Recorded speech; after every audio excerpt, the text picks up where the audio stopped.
and you have to get the outcomes done. Because I cannot afford to fail. Throughout my career, there's been a case of, if we can enjoy it, it's brilliant, and we tend to get more done and do it more successfully if we do it as a supportive team. And supporting each other and being respectful of each other is very important to me as well, as to how business works.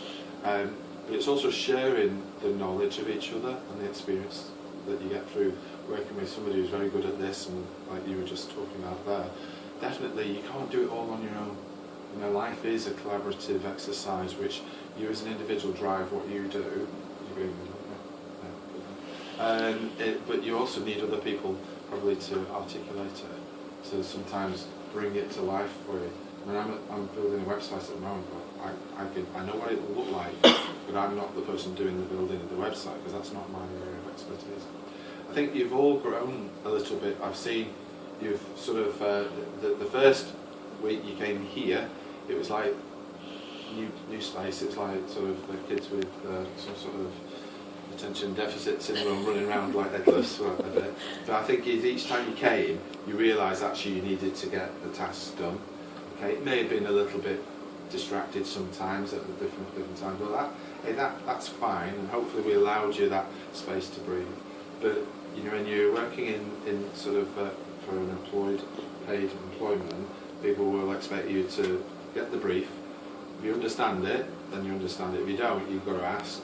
You know, there's no admission of failure to say, you know, could you just explain that again?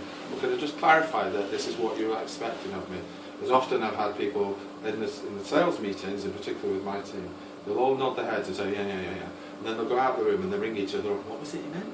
I don't understand what it is. And they get by, because people do get by with half a and you wonder why they just don't quite get it, but one or two do. So if you're not sure, you should always ask for clarification. Because seeking clarification is much better than seeking forgiveness for doing it wrong and missing. And you can work very hard and get it wrong. So it's about also sort of understanding that you get the job done at first time. I think you should be very proud of the end outcomes. We're not quite finished in terms of putting your images and your pictures and your working, which we've got those, which Patrick did all those images, and I'm going to put those on some sort of frames next to each of your installations.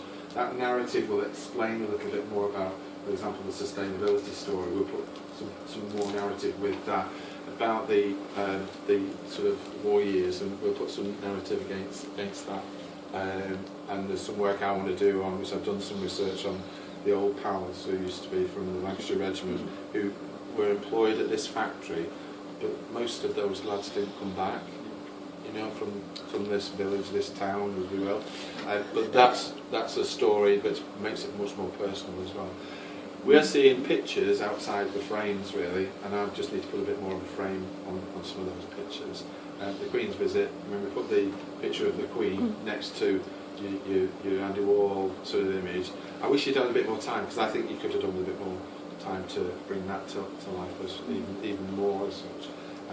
But you know, you don't always get everything perfect first time doing. But hopefully you will take this as part of your CV. That's all I'd sort of conclude, is really what this is something you should share when you actually go into prospective employers, saying, well, tell me a bit about yourself. Well, I was involved in a major project with the manufacturing company Crown Paints. We helped to bring to life their story, and this is some of the images of some of the work I did. And you know, show it all, not just the bit that you were working on, because you worked as a full team as much as you did on the individual areas there. And what did I learn from that? I learned how important it is to understand a brief. I learned about working under deadlines. I worked about working to the client's brief.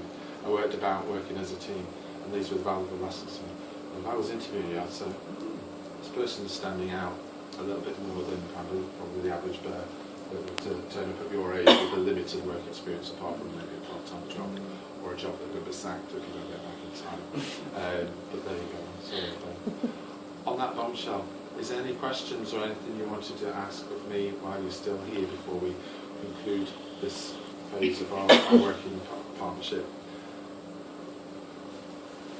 No? Okay. What I will say is you have my contact details. If you ever want to ask a question, or you wanted some advice, or you wanted some information that may be helpful to you, there's an open door invitation you need to ask. Most of you won't, by the way.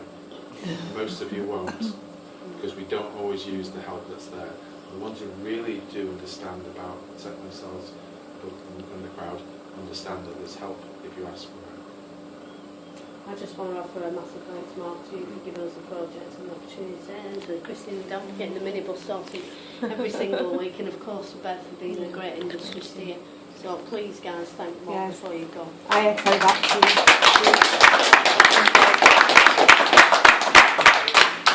Some of them are my favourites, but they know who they are.